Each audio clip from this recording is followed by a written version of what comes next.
Fala, minha gente, tudo bem? Sejam bem-vindos ao nosso podcast. Esse é um projeto do Colégio ao Cubo. Nós somos uma escola do Rio de Janeiro, estamos em 4 bairros, Botafogo, Barra, Recreio e Tijuca, e é um prazer ter você aqui. Se você é nosso estudante, já conhece a casa, sabe como a coisa funciona, se não, seja bem-vindo para descobrir mais da nossa escola. Hoje, no nosso episódio, a gente tem um tema muito maneiro. A gente vai falar sobre o esporte como uma plataforma de inclusão e exclusão social. E eu estou recebendo uma pessoa muito especial aqui hoje. Ele é formado em jornalismo, jornalista da Globo, apresentador e idealizador do Ubuntu Esporte Clube. Falei certo, né? Seja bem-vindo, Marcos de Luca Valentim. Prazer ter você aqui, meu irmão. Prazerzaço, satisfação. Obrigado pelo convite. É sempre bom trocar ideia sobre um assunto que atravessa a minha vida, que é o esporte, assim, né? Então, vamos dialogar, vamos bater esse papo aí. Estou ansioso para saber o que você vai perguntar, para quais coisa boa, esse papo vai. Vamos nessa. Muito legal, legal. Gente, olha só, o podcast tem vários olhares. Um dos olhares é pensar os temas que a gente vai trabalhar para o estudante que vai fazer redação para o Enem, redação para o UERJ, mas também a gente está enxergando e pensando e refletindo sobre a sociedade. Então, quando a gente olha para o esporte, a gente percebe que o esporte é um lugar onde muita gente ascende, muda, né? Assim, evolui, mas também é um ambiente de exclusão. E a gente, para falar sobre um tema como esse, pensou em alguém que pense o esporte de maneira crítica. Então, eu já conheço o Marcos pelas redes sociais, sigo ele há algum tempo, acompanho ele pelo podcast que ele dirige, grava, e o que eu percebo é esse tom crítico, é por isso que a gente está aqui hoje. A gente quer ter um olhar de desconstrução do esporte, mas também de analisar ele de maneira mais crítica. E para isso, Marcos, antes da gente chegar nas questões mais conceituais, eu quero saber como é que o esporte entrou na tua vida. Então, se você, molequinho ali, jogava bola, se não jogava, qual era o esporte que tu gostava mais e como é que o esporte entra na sua vida? Como prática, como exercício, mas e também que horas que ele se tornou o teu ofício, né? E assim, como é que isso aconteceu na sua vida? Só para a gente começar aí a conversar. Agora, geralmente quando perguntam isso, eu tenho a resposta pronta até.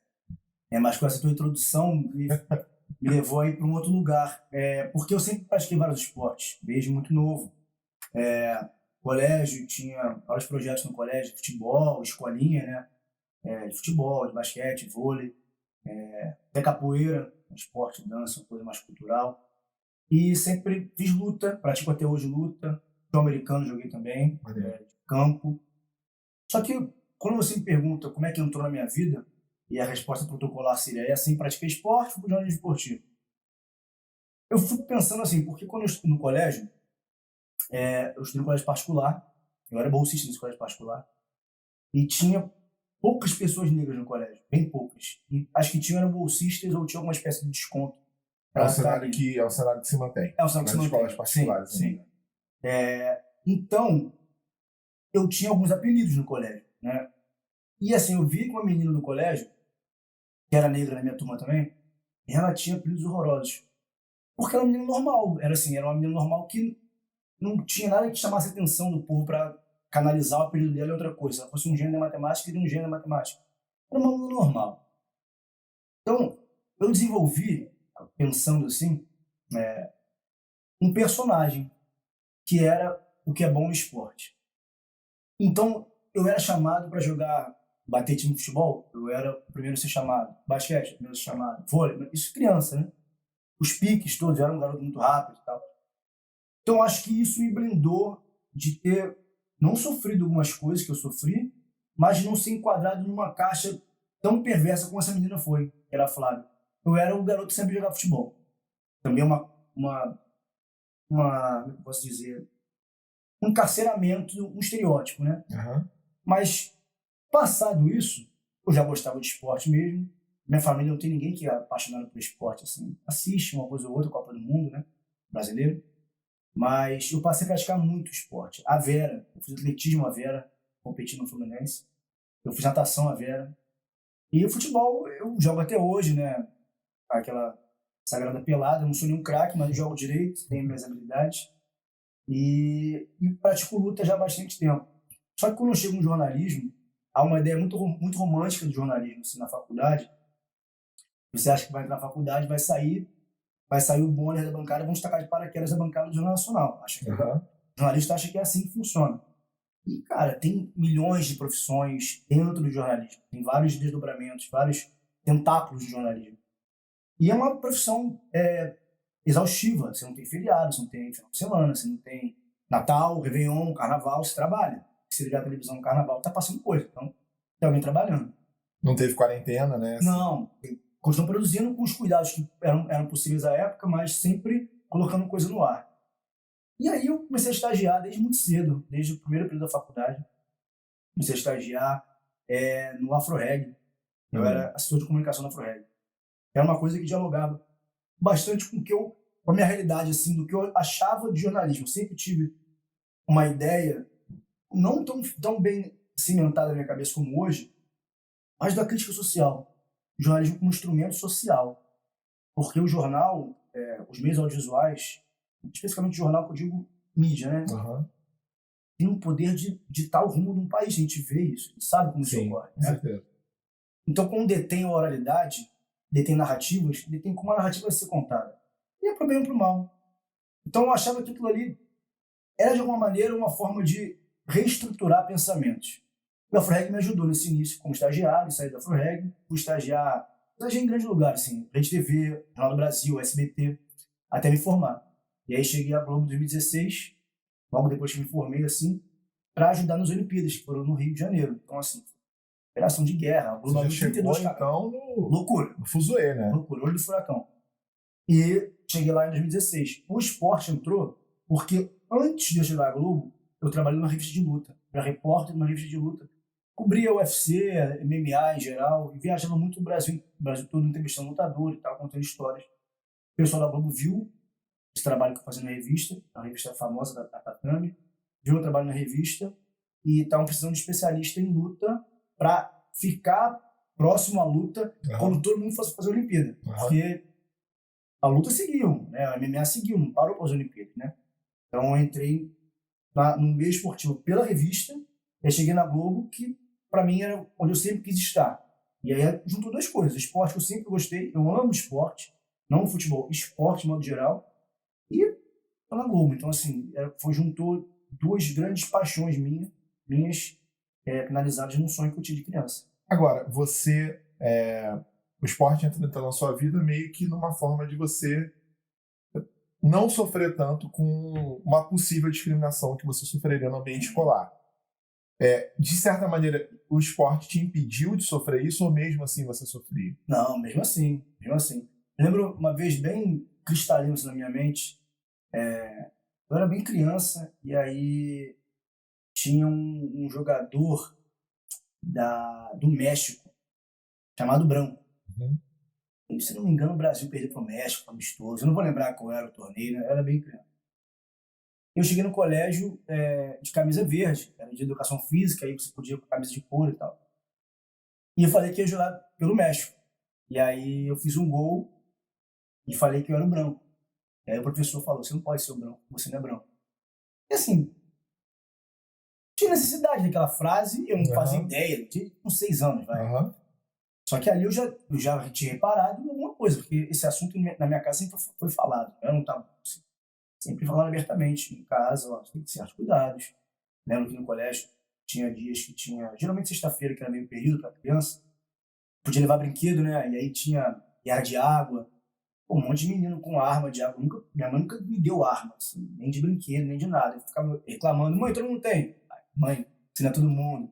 Aí me dava saco de mercado para encher e fala que é granada, filho, encher de água e jogar nos outros. Não tinha gorro, não tinha boné, não tinha camisa preta, não tinha casaco preto, não tinha capuz. Isso no colégio eu entendia. Né? Eu entendi o porquê isso acontecia, não tão explicitamente o porquê. Quando eu não podia fazer trabalho escolar na casa de um amigo, anos depois eu fui saber que a mãe dele me acusou de roubar uma borracha dele. E assim, eu não roubava nada de ninguém, né? E eu, na época, eu não entendia por que eu não posso ir na casa do Rodrigo fazer trabalho. A Rodrigo, minha mãe falou que você não pode ir lá, que você come muito. Pô, é um fiapo de gente que comia muito. Não era por isso. Eu chegava também, sou educado, não chegava a calhar a casa de ninguém. Então, tinha alguns subterfúgios assim para eu não enxergar a realidade. mas eu sempre soube que existia isso. O esporte só fez com que eu fosse bom em alguma coisa. Então eu tinha o respeito por ser bom no futebol. Uhum. O Marcos. Pô, o Marcos é o primeiro escolhido no futebol. Uhum. A Flávia, que era outra menina, Flávia é escrava. Era assim que se referia a ela. Uhum. Ela, enfim, tanto que ela durou 1 ano na minha turma e saiu do colégio. Então, foi um mecanismo que inconscientemente eu adotei. Eu estou elaborando isso agora enquanto eu falo, assim. Uhum. Adotei para realmente não ser enquadrado no Marcos, o neguinho que não faz nada, sabe? Eu era bom esporte. Então, me destacava nisso. Mas não brindou de nada. Agora, você então, quando sai do colégio, ensino médio e pensa em fazer um curso superior, o jornalismo não surge por conta do esporte? Ou surge? Não. O jornalismo veio na promessa que eu fiz à minha mãe. Baseado em contexto que eu não sei. Porque eu prometi à minha mãe que seria jornalista da Globo. Eu tinha 13 anos. Não sei por que eu falei isso. Não conhecia ninguém jornalista, não tinha ninguém na TV que eu olhasse, esse aqui é uma pessoa que eu quero ser. Eu realmente não sei por quê, tá? Eu dou várias explicações. Eu gosto de escrever, eu gosto de histórias, eu gosto de personagens, de ver coisas diferentes, mas não necessariamente poderia ser jornalista. Uhum. E aí, quando eu fiquei 1 ano no Exército, né? Eu tinha passado faculdade, não pude trancar a faculdade, que não era área médica, né? Tive que ficar no Exército por esse 1 ano, não queria ter servido, porque eu já tinha passado faculdade. Fiquei 1 ano, isso me retardou um pouco para voltar para os estudos, né? O jornalismo. E aí, por muito pouco, eu não abandonei, assim, de voltar, vestibular de novo, sabe? Pra jornalismo que era concorridíssimo. Então, assim, eu não vou ter paciência, não vou ter mais fresco na cabeça, fórmula de aldeído de química, sabe? Não vou lembrar isso para passar na faculdade. Então, isso me distanciou bastante. E aí volta a questão racial, porque no Exército, a grande maioria que estava ali era preto também. Uhum. E o sargento uma vez falou para mim assim, Marco, vem aqui. Aí me chamou à frente do pelotão, eu ainda sou tímido, mas com a TV isso é trabalhado, né? Eu era muito mais tímido. E eram 4 pelotões de 50 soldados, 200 soldados no total. Aí eu nunca escondi dos meus amigos lá que eu queria ser jornalista. Uhum. Assim que acabasse o período militar, o período básico de 1 ano, eu ia tentar estudar para passar a faculdade. Esse sargento me chamou na frente do pelotão, falou assim, sabendo que o senhor quer sair daqui para estudar, em parênteses, quer dizer que o exército não permite que eu estude. Okay. Só que eu era da cozinha, minha escala era 1 por 1, eu dormia um dia em casa, um dia lá. Dá para ir para a faculdade segunda, quarta e sexta. Uhum. Né? Eu falei, sim, sargento. Quer fazer o quê? Eu falei, jornalismo. Aí ele falou, já viu jornalista preto, soldado? O lugar é aqui. Essa frase me pegou, assim, porque quando ele fala isso pra mim, seu lugar é aqui, realmente a grande maioria eram de moleques pretos como eu. Uhum. A maioria era pobre, a maioria de comunidade, porque ali o militarismo, numa certa ideia, naquele âmbito ali inicial, é uma chance de futuro, cara. Você vai engajar numa carreira que você vai seguir, você tem uma possibilidade. Pode ser um futuro que não necessariamente o que você queria, mas é uma certeza de um futuro. Poder estável, né? Estável, tempo, né? Estável. E tinham muitos que queriam estar ali e alguns não queriam estar ali. Né? Mas a família mandou servir. Muitas vezes era vocês. E aí eu nunca fui levar problema para casa. De falar, mãe, aconteceu isso. Nem no colégio, muito menos no exército. Que aí na minha cabeça, agora eu tô no exército. Agora eu sou soldado. Tá? Nada. E nunca falei para ninguém isso. E como eu não tinha a consciência que eu tenho hoje, eu tive que me resolver nesse sentido. E aí, eu ganhei o diploma de aptidão física. Você tinha 3 diplomas para ganhar. Atirador, eu não estaria atirando. De praça mais distinto, que é o cara mais prestativo, eu não era essa pessoa. E de aptidão física, que era basicamente correr. E eu era o melhor corredor do meu pelotão.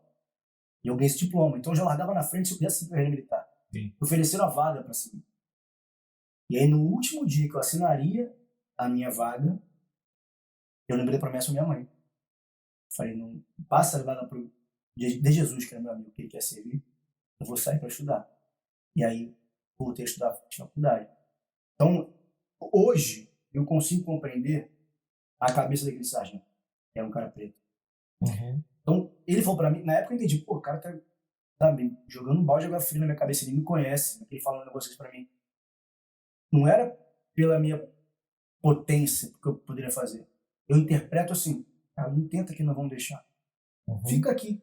Todo mundo igual você tá aqui. Sim. Fica aqui. E talvez ele tenha ouvido isso. Uhum. Não pro jornalismo, para outra coisa que ele queira fazer.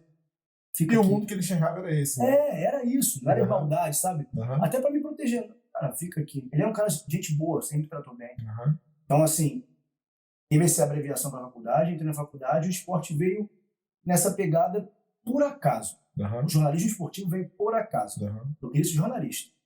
Bom, apareceu a vaga na revista Tatame, Você foi. eu fui. Agora, você hoje conduz um podcast onde todos os participantes são jornalistas pretos, o Vulto Esporte Clubes. A gente está pensando no esporte como plataforma de exclusão e inclusão social, mas é lógico que a gente não está pensando só a prática esportiva, né?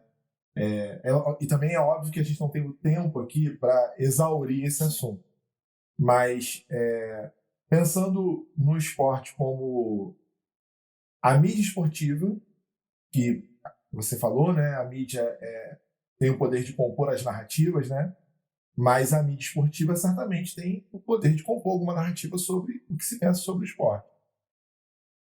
Como que você percebe, e eu citei o teu podcast também muito porque eu entendo que ele também é um projeto de tentativa de mudança desse cenário da mídia esportiva, né?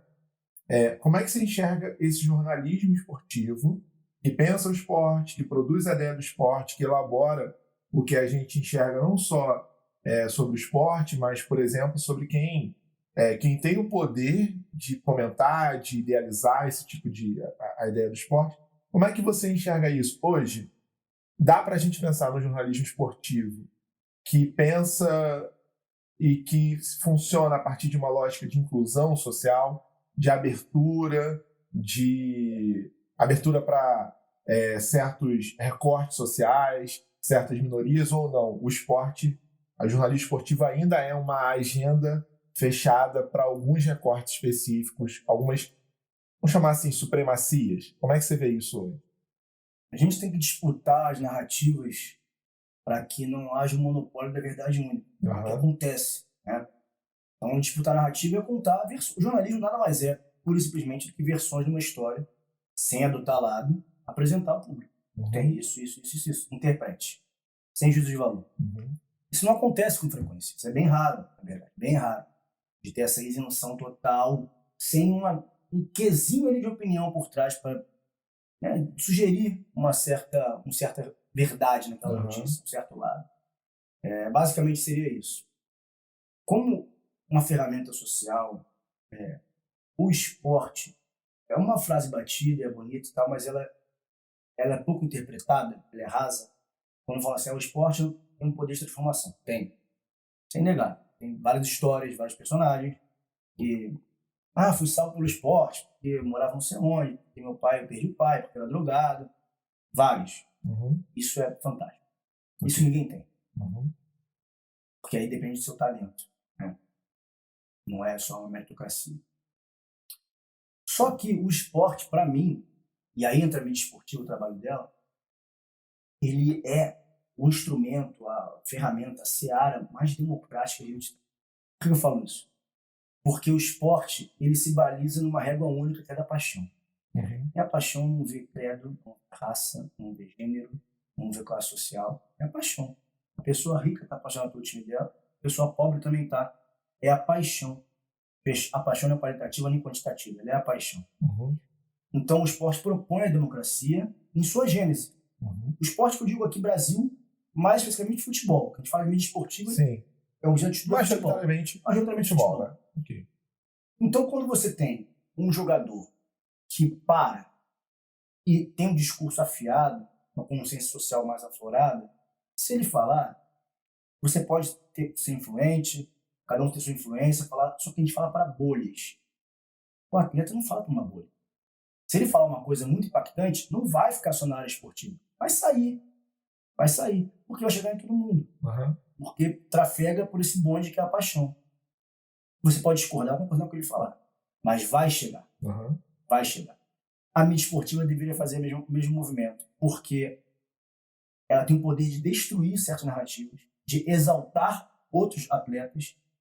Isso é um exemplo bem básico e recorrente e recente, que é de ontem, datando aqui, hoje dia 6 de abril, ontem 5 de abril, Teve o jogo Barcelona e Real Madrid. Mais uma vez, Vinícius Júnior sofreu, né, insultos racistas. E ele reclamou. Um jogador do Barcelona falou assim: seria melhor se você só jogasse futebol, parasse de reclamar. Se a imprensa pega e dá um foco nisso, tem comentaristas esportivos que falam isso. O Vinícius deveria só jogar futebol, esquecer isso. É melhor para ele. Não é. Deveria fazer isso e tal. Você ignora que o que ele está falando, ele está causando reflexão em várias pessoas. Quem discorda e quem concorda. Sim. Ele está levando reflexão para pessoas, para garotos como ele, quando 10 anos atrás mais novo, não ouviam isso com tanta convicção, Sim. com tanta empatia, com tanta paixão mesmo de falar, de ser visceral no que está dizendo. Então, a mídia esportiva ela precisa entender seu papel como ela também é transformadora. Não delegar o esporte da informação. Porque você pode exaltar, como que acontece com várias pessoas, acontece com o Neymar, por exemplo, o que aconteceu com o Pelé durante décadas. Destruíram a imagem do Pelé. De um tempo para cá, depois da morte dele, foram lembrar, o Pelé é isso. Não, o Pelé sempre foi um cara fantástico, com seus erros e acertos. Tá? Um ser humano, um rei humano. Mas quando um vira e fala o Pelé calado é um poeta, você está retirando tudo que esse cara pode produzir fora do campo. O que é uma mentira. Sim. É uma mentira dizer que Pelé, por exemplo, não fazia nada, nunca se posicionou racialmente. Mentira. Pelé tem várias frases, por exemplo, vote em preto, coisas desse tipo. Falando, fazendo campanha. Não poderia ser mais claro, né? Não poderia, não tinha como ser, até porque ele é um preto retinto. Tem que lembrar que durante ele, pelo menos, 3 décadas, o Pelé era a pessoa mais famosa do mundo. Sim. Tem um estudo da ONU, que é a década de 90, pergunta quais palavras mais conhecidas no mundo. Papa, Coca-Cola e Pelé. E não necessariamente essa ordem. Então, o Pelé era essa pessoa e falava. Só que quem não permitia que essas frases chegassem ao povo? A mídia. Talvez, se as frases do Pelé, de efeito, que ele falava mesmo para fora, chegassem à população, eu tenho convicção de que muitos problemas sociais que a gente tem hoje não seriam tão graves como são. Porque o Pelé falando, era a pessoa mais famosa do mundo falando isso. Quando ele faz o 10º gol, salve as criancinhas. Fizeram uma chacota, criancinha. Se tivessem ouvido o que ele falou, vamos ver as criancinhas e tal, ou vamos ver como é que tá a negritude brasileira, teria tido outro cuidado. Mas não, Pelé calado é um poeta. Pelé tem que jogar só futebol. E a mídia teve esse poder de destruir o Pelé e retardou o avanço da nação. Que seria um progresso de discutir causas sociais a partir do esporte. A gente vê muito acontecendo, tem muito paralelo que é traçado no Brasil e Estados Unidos, falam, não, porque o protesto lá é assim, a NBA é assado. Os atletas lá tiveram educação de acesso à verdade. Sabem que tem um problema racial, sabem que tem um problema social, sabem que tem um problema de gênero. Sabem. A população sabe. Então, quando eles sabem isso, eles podem se posicionar ou não. Mas eles sabem o que acontece.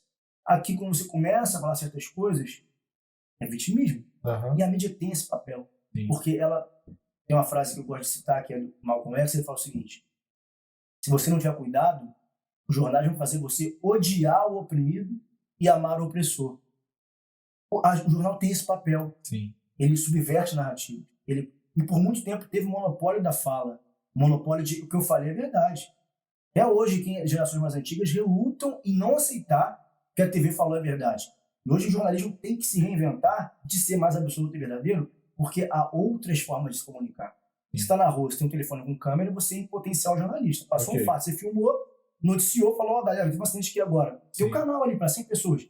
É o seu canal, você informou com o seu fato ali. Então, o jornalismo esportivo, para arredondar essa parte, seria a responsabilidade, sem delegar ao esporte a exclusividade da transformação. A mídia esportiva tem um papel determinante, porque ela que conta histórias em detrimento de outro. Puxando disso, você falou do Pelé, pegando essa pauta, essa lógica e esse debate da questão racial, da presença do homem ou da mulher preta no esporte, em certas modalidades esportivas, no jornalismo. E aí, obviamente, quando a gente trata da questão da inclusão social, a gente não vê o esporte apenas na perspectiva racial, porque tem uma transformação da ascensão do menino, da menina pobre que sai da periferia e tem uma oportunidade, e aí essa oportunidade coloca numa visibilidade, e aí, a partir disso, ele elabora um projeto social, aquele projeto social alcança mais meninos e meninas, e a coisa vai ganhando forma, crescendo e ganhando tamanho impressionante. Mas tem uma coisa que é até um debate que eu já ouvi você elaborando sobre como as posições de gestão e de poder no esporte, elas não costumam ser ocupadas por minorias, sobretudo por pessoas pretas, né? É raro você ver um técnico de futebol, é raro você ver um dirigente. Então, como é que a gente consegue, o quanto isso reflete talvez uma sociedade que não é inclusiva, que é excludente? É isso, ou a gente está assim, ou a gente está exagerando? Você também, como alguém que tem um conjunto certamente de informações maior sobre isso, como é que a gente lê esse cenário? Assim, o fato de que também nas posições de poder, nos âncoras esportivos, os dirigentes de futebol, os técnicos, a gente não percebe esse discurso de uma inclusão. Como é que a gente enxerga isso? Um tempo atrás, logo no início do Mundo Esporte Clube, em 2020, meio de 2020, a gente entrevistou o hoje ministro Silvio Almeida. Ele não era ministro na época ainda. É um amigo que eu fiz, amizade que me orgulho muito de ter. E aí eu perguntei algo semelhante para ele. O Silvio o pai dele foi goleiro do Corinthians e herdou o apelido de um outro goleiro, que era o Barbosa da década de 50, o pai dele era Barbosinha. Não porque era negro, igual o Barbosa. Ok. E o Silvio, eu perguntei pro Silvio assim, o goleiro é um cargo de liderança, tem poucos goleiros negros também, um cargo de responsabilidade. Depois do Barbosa, o outro goleiro preto que foi ter 50 foi o Dida em 96, teve um hiato de quase meio século, de Copa do Mundo, estou dizendo, né? Aí eu perguntei, você acha que isso se reflete também no cargo de gestão, que é um cargo de gestão? Ele falou assim, é a divisão racial do trabalho, uma ideia colonial. Quem faz o show é negro, quem gera o show é branco. E aí tem uma outra vertente para chegar a esse lugar, que é a história, que é o que eu falei desse paralelo com os Estados Unidos, que é até inválido muitas vezes, porque a história aqui não é contada, propositalmente não é contada. Para quem não sabe, para quem sabe, não sabe bem o que aconteceu, não vou me estender muito, aqui no Brasil, em várias partes do mundo, existia uma coisa chamada eugenia, que eram as práticas eugênicas, que nada mais era que racismo científico. Que, em linhas gerais, queria dizer que brancos eram superiores a negros por fatores genéticos. Então, o branco era mais rápido, era mais inteligente, tudo isso. Quem começou a destruir essa ideia mundialmente foi Jesse Owens, que ganhou 4 ouros na frente do Hitler na Olimpíada de Berlim. E aí, quando você fala de Brasil, você tem essa ideia. Se fizer exercício agora, quem está assistindo, entrar em site de busca, jogar homem inteligente, não vai aparecer nenhum homem negro. Porque ainda é um resquício dessa eugenia. Muitas dessas pessoas que falavam isso tem nome de rua hoje em dia. Era falado abertamente isso. Então entra o racismo algoritmo também, claro, que está dentro dessa parte de pesquisa. E o que eu estou querendo dizer com essa teoria, com as teorias eugênicas? É claro que hoje ninguém vai falar, não vou botar um dirigente negro porque eu sou um eugenista, eu acho que preto é burro. Não, mas há um imaginário. Você pensa num cientista, imaginariamente é um homem branco, de óculos. Pensa num engenheiro, é um homem branco. Tudo que requer um pouco de academicismo, a primeira imagem que vem é um homem branco. E eu falo isso também. Porque a gente foi forjado no mesmo lugar, de estereótipos, de imagens, né? Então, quando tem a Glória Maria, por exemplo, ela era uma possibilidade de futuro, que não tinha. Futuro em seu máximo estágio de excelência. Era ela com poder, viajando o mundo inteiro. Isso era uma pessoa, né? Fantástico. Uma noite. Entrevistando os maiores nomes da história mundial. Então, quando ela morreu, minha esposa, que é uma mulher negra, é dentista, tem nada a ver com jornalismo, começou a chorar. Falei, que isso, cara? Porque era... E era. Então, assim, você tem certas imagens que foram colocadas na sua cabeça pela mídia, com novelas, com filmes, com séries, com teatro, com tudo. Então, quando você inconscientemente pensa que a pessoa mais avançada, mais inteligente é a pessoa branca, inconscientemente, isso vai se refletir nas suas escolhas. É natural. O que não pode ser natural é a gente naturalizar esse pensamento, sem contrapor dentro de si. Tá, porque eu pensei que a primeira coisa que veio à cabeça como engenheiro é um cara branco. O primeiro pensamento que eu tive quando falei de astronauta é um cara branco. Tá indo pra NASA agora, a primeira equipe formada por mulher e um homem negro. São 4 pessoas, são 2 homens brancos, uma mulher branca e um homem negro. Indo pra Lua. Por que essa imagem? Por que trabalha tanto com a imagem? O imagético opera de forma que sabota a realidade. Te oferece uma versão só do futuro. É a versão em que pessoas excluídas socialmente não estão. A não ser que se adequem a um padrão que ela jamais vai ser. Eu jamais serei branco, não posso me adequar a esse padrão. Então, quando fala de cargos de gestão, está implícito numa questão de você não ter capacidade intelectual. Para além do futebol, né? Para além do futebol. Antes. É antes do futebol. E é inconsciente. Até pouco tempo atrás, nos canais de televisão, tinha poucos comentaristas negros. Pouquíssimos. Eu lembro de cabeça aqui o Noronha e o Paulo César Vasconcelos, que é um guru lá para mim, lá no programa da Globo. E outros tantos que tinham eram ex-jogadores de futebol. Exato. Os comentaristas brancos, eles podem ter jogado futebol ou não ter jogado futebol. O negro só pode estar ali se ele jogou bola, porque ele não tem capacidade de elaborar um raciocínio se ele não tiver jogado. Ele tem capacidade de expor o que ele pensa intelectualmente se não tiver jogado. Então o branco pode. Ele sabe, isso é dele. Isso, de novo, não é uma operação que é racional. Ela é elaborada a partir de tanta informação estereotipada que te absorve a vida inteira. Isso reflete na televisão, que está mudando, e no campo, que ainda não está mudando, mas precisa mudar. E esse, de novo, o papel da imprensa. Exigir. A imprensa tem um papel muito forte. Exigir, jogar a luz, holofote no problema, e falar, resolvam. Está todo mundo vendo. Sim. Quando tem um caso absurdo de assédio, ou de violência infantil, ou de racismo no estádio, tem a câmera. Resolvam. Todo mundo viu quem foi. O cara invadiu o campo com a filha no colo. Resolvam. A TV tem esse poder que ninguém mais tem. E vai continuar sendo por um bom tempo. Porque ainda é quem mais chega a todo mundo.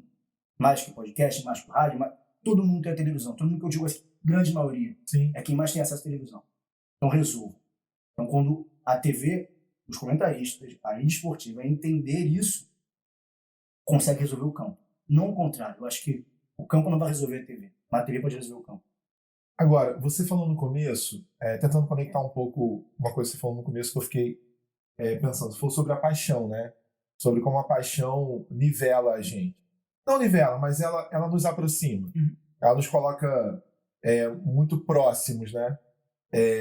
O futebol é uma grande paixão nacional, né? Acho que é talvez o esporte no Brasil que tem o maior número de pessoas que ficam na televisão para assistir, saem de casa para assistir um jogo.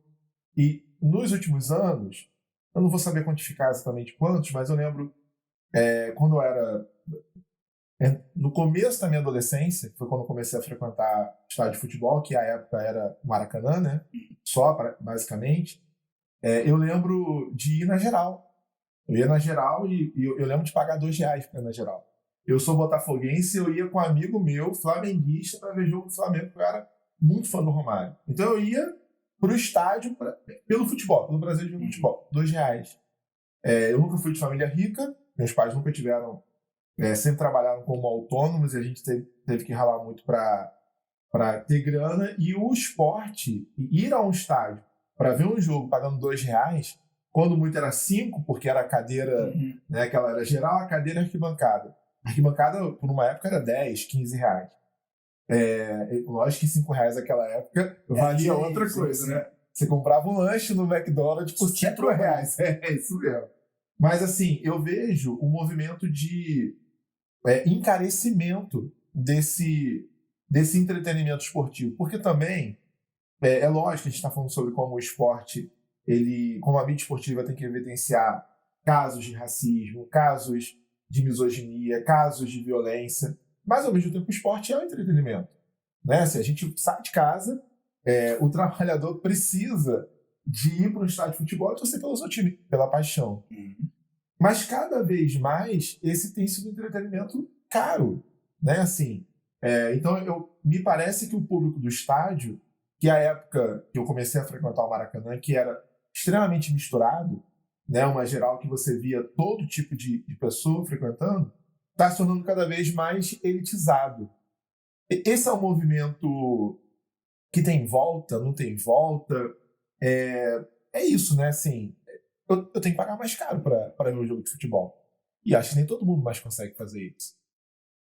Parou de ser para todo mundo, né? Isso é verdade. Todo mundo continua torcendo, mas de casa, no bar, Eu acho que não tem volta, porque eu acho que foi uma coisa talvez não tão bem pensada assim, que foi querer adequar o Brasil ao modelo mundial de torcer. O Brasil é o único, cara, nesse aspecto.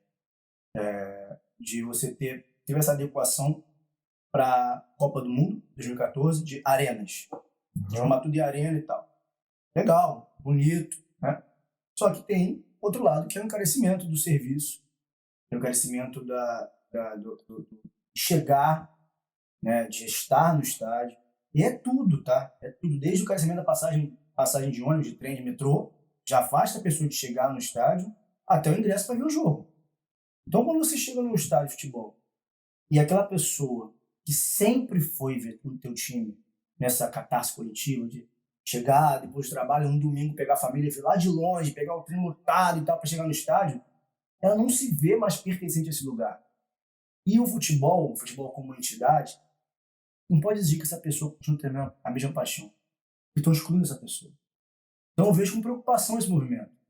Com preocupação de assim, quem fez o futebol ser quem ele é, foram as massas. O povo. A maioria do povo não é rica. A maioria do povo é de médio para baixo. Esse povo não está no estádio mais. Que embora não fosse tão acessível para todo mundo, sempre tinha a história, o cara fez um esforço a mais, a mulher conseguiu ele, né, segurar um pouquinho aquele mês para ver aquele jogo. Não é possível mais nem segurando um pouquinho ver um jogo. Não é possível mais. Vai faltar coisa em casa, vai faltar comida, coisa básica, né? E quando isso, eu acho que isso deveria ser, espero que esteja sendo estudado, porque é um movimento perigoso. Porque vira uma coisa platônica. É lógico que você não ama o Botafogo, espera o Botafogo te chame de volta. Quer que ele vença, para você já basta. Já é muito. No caso do Botafogo já é. É uma grande devolução de amor. É uma grande meta. Só que quando você tem não só o teu time não corresponder nesse aspecto de resultado, mas o que o time aproximado do teu time só te afasta, uma hora você fala, cara, não tá sendo bom mais. Sim. Por que eu vou investir nisso que não tô tendo retorno, tipo, não é só financeiro, e no retorno de paixão. Não tem como ir para lá mais. Então, o que me preocupa é esse movimento de essa glamorização, esse encarecimento dos estádios, afastando a massa, para afastar a paixão. Acho que não todo mundo, obviamente, né? É um caminho sem volta para muita gente. Eu amo assim mesmo meu time. E realmente porque é um modelo único que o Brasil tem. Né? Essa relação com um time que não tem, como eu falei, dos Estados Unidos, NBA e tal, ninguém vai ver um ou outro com tatuagem do Lakers. Não existe isso. Agora aqui na Rússia, se andar na calçada, vai achar alguém. Flamengo, Botafogo, vai ter. Vai ter. Então a relação é muito diferente. Só que importou-se um modelo estrangeiro para isso. Então, eu tenho medo de que essa glamorização, esse encarecimento, afaste a torcida, afaste a paixão e comece a esvaziar de fato o futebol. Agora, a gente está falando de futebol, mas como é que os outros esportes pensam sobre o atletismo, né?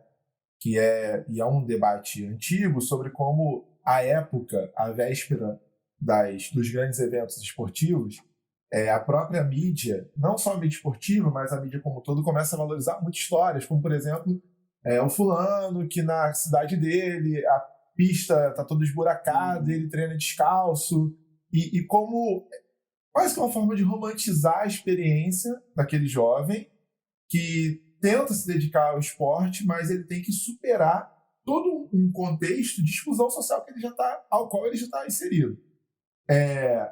Como é que a gente enxerga esses outros esportes? Assim, existem alguns movimentos de reflexão crítica sobre isso? Por exemplo, o atletismo, a impressão que a gente tem é que a coisa fica muito nessa dinâmica, ou seja, vem o evento, vamos colocar em evidência. Como é que esse cenário hoje pode ser enxergado? É mais um cenário de exclusão? É mais de inclusão? É meio a meio? Como é que isso funciona? Totalmente excludente. Porque são sazonais.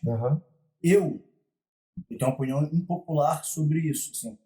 Eu prefiro a Olimpíada do Copa do Mundo. Amo Copa do Mundo. Mas a Olimpíada é tudo. É tudo. É o ser humano no seu estágio máximo de excelência. São histórias fascinantes. O que mais gosto é isso. Ainda tem futebol também. Só que o viés que é encarado, com qual é encarado o esporte sem ser futebol, é da sazonalidade. Agora a gente fala sobre isso. Agora é aquilo. E aí usam Isaquias Queiroz, que até no Rio de 2016, ninguém sabe direito quem era. Não, porque ele tinha uma canoa de pau a pique, não sei aonde. Mas era um cara que sempre foi forte e tal, e vingou. Ah, então todo mundo pode ser Isaquias Queiroz. Não. Vende a história pelo caminho errado. Vou mostrar, olha só. Embora tenha passado por tudo isso, ele conseguiu. Mas vamos fazer com que não precise mais ter alguém assim? Não. Ah lá, ele conseguiu, você pode conseguir também. É completamente errado. Vende a ideia da meritocracia. Tenta que você consegue. Não é assim. Vai ter um monte de tentando e não consegue. Não é assim. Você deveria usar esse exemplo para falar, olha, isso aqui é uma exceção. Que não seja mais exceção, seja regra, que possa fazer coisas diferentes. E a sazonalidade que me referi sobre o esporte, não precisa nem muito longe, esporte praticado no Brasil, não. Vamos falar de futebol feminino aqui. Cobram horrores de futebol feminino. Aí perde a Olimpíada na quarta de final. Perde a final para os Estados Unidos no Mundial. Ah, as mulheres são muito ruins. A Marta não sei o quê. Investiram. Foi investido alguma coisa ali? E ninguém investe nada, mas espera o resultado. Ninguém investe nada no Isaquias, espera o resultado. Não investe nada no Thiago Braz, no salto com vara, espera o resultado. Espera o resultado porque espera baseado no quê? Você não investiu. Só pode cobrar, se for assim essa lógica, só pode cobrar no futebol masculino. É injetado milhões, bilhões de reais aí por segundo. Os outros esportes, cara, tem histórias assim que gastaria aqui dias contando de modalidades que nem são desconhecidas. Ginástica, vôlei de praia, basquete, que são feitas, coisas são realizadas absurdas para que tenha treino, para que consiga ter quadra, consiga ter tênis para jogar. Isso é completamente errado porque cobram potências disso e não se fala toda hora sobre isso. Se, de novo, volta a mídia aqui, ela tiver o compromisso de tratar com frequência sobre esse assunto, sobre os demais esportes, muda, porque vai jogar a luz aquilo ali. Você acha que existe uma espetacularização do sofrimento desses atletas que não têm condições? Você acha que a mídia esportiva, ela de certa maneira evita ser tão crítica para poder vender essas histórias? Sim, também. Tem quem critique, lógico, dentro da mídia, mas também é uma forma de o Estado, como um todo, se manter isento da responsabilidade de agir sobre isso. Porque, olha só, retratando que o cara foi lá, apesar de todo o cenário adverso, é um medalhista olímpico. Ou seja, faça como ele. Siga esse exemplo, você também será um. Não precisa investir em nada. Então, a miséria é rentável. A miséria é rentável, o sofrimento é rentável. Gera clique, gera like, gera audiência. Mais do que a vitória. E se a vitória vier depois de uma cena absurda, é lindo. É um enredo de filme. Porque você vê nos eventos Olimpíadas, as reportagens que a gente lembra são essas reportagens. Né? São as que marcam a precariedade, o Abebe Bikila correu descalço, sabe? São coisas assim. Por que isso? Isso deveria olhar e falar, gente, isso é um absurdo. Isso é um absurdo. O cara competir descalço na Olimpíada. É isso. É um absurdo. Não pode ser, que cara sensacional. Não, isso é inaceitável. Deveria operar para que isso não acontecesse de novo. Mas não. Vive-se. Muita gente vive à espreita, à espera de uma história como essa, porque é rentável. Mas também tem a culpa da população que gosta disso. Sim. É a lei da oferta e da procura. É básico. Exato. Se você vende isso, alguém está comprando essa ideia. Alguém está gostando disso. Se também o público começar a se retrair e falar, peraí, começar a ter esse senso. Cara, legal, o cara é realmente brabo, tira o chapéu para ele. Mas não pode ser um modelo. Né? E se houver essa insatisfação popular, a mídia muda também. A população tem... Parece uma dicotomia, mas são ambivalências. A mídia pode mudar o rumo da população. A população pode mudar o rumo da mídia. Só que a população sai em desvantagem porque quem abastece a população é a mídia. Então, para formar um senso crítico, ela precisa buscar em outros lugares para poder criticar essa mesma mídia. E aí, se ela conseguir fazer isso, a população conseguir sair desse lugar comum e falar, eu não aceito mais isso, a mídia muda. Botando aqui no ar um monte de coisa que 5, 10 anos atrás era um sucesso, não estão sendo mais, estão sendo mais sucesso. E é por isso que a gente está aqui. É isso. É por isso que a gente está promovendo o podcast, é por isso que na escola a gente faz questão de levantar pautas e pensamentos e reflexões críticas para a gente questionar o status quo, como as coisas são. E a gente está acabando. Assim, deu o nosso tempo. Marcos, um prazerzaço ter você aqui. Eu não sei quando que eu vou parar de ter sentimentos no final dos episódios, achar que poderia ter mais. Um dia eu me acostumo. Acho que um dia eu me acostumo com o tamanho. Mas, cara, um prazer. Muito obrigado pela tua disponibilidade. Eu sei que é um corre danado, né? Com as crianças em casa, enfim, e o trabalho da TV. E muito bom ter você aqui, viu? Obrigado. E aí tem as nossas considerações finais. Quer deixar algum recado, enfim, alguma palavra final para a galera? Fique à vontade. E agradecer pelo convite, agradecer pela troca, né? É sempre engrandecedor, assim, conversar. A minha única forma de avanço é diálogo com outro. E eu espero que não deixei verdades absolutas aqui, deixei reflexões que germinem. Isso. Que, discordando, concordando, reflita, pense, transforma o pensamento em ação, a gente pode pensar no futuro. A nossa ideia é provocar. Isso. É provocar. O formato é esse, o tempo exatamente que não vai tratar os temas de maneira exaustiva, porque a gente está provocando a reflexão. Antes da gente fechar, primeiro, convidar você para visitar o nosso Instagram, @Colégio ao Cubo. Lá tem muita coisa legal para você conhecer, nossos projetos, nossas iniciativas. Hoje estamos gravando aqui no estúdio da Imaginativa Digital. Thaís e Leandro estão aqui com a gente, dando suporte. Você pode conhecer também. Procura no Instagram, tem lá. Certamente, se você segue o Colégio ao Cubo, você vai ver algum story nosso marcando ali a conta, porque a gente está junto nesse projeto. Obrigado pela receptividade de vocês aqui também. E, Marcos, eu tenho uns presentinhos para você. Sempre bom, né? A casa, sempre bom. a firma mandou para você, ó. Isso aqui é uma bolsinha térmica, Colégio ao Cubo. Isso aqui é privilégio de professor, tá, cara? Estou trazendo para você. Uma garrafinha também.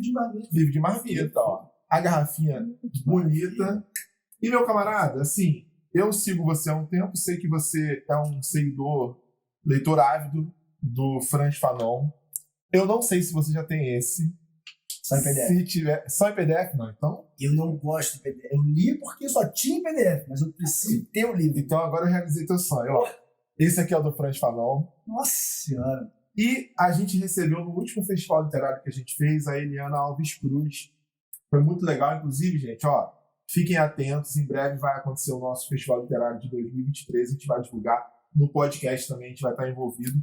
E esse livro da Eliana é um livro incrível, né? Escrito aí pelo contexto da pandemia. Ela fala um pouco sobre histórias de mulheres que vivem para trabalhar e servir outras pessoas, e também um presentinho. Pô, obrigado. A Eliana é uma amiga, ela é fantástica. Estou muito bem servido, alimentado intelectual e agora também. A ideia era essa. Obrigado mesmo. Prazer, viu? Acertou no alvo. Aí, ó.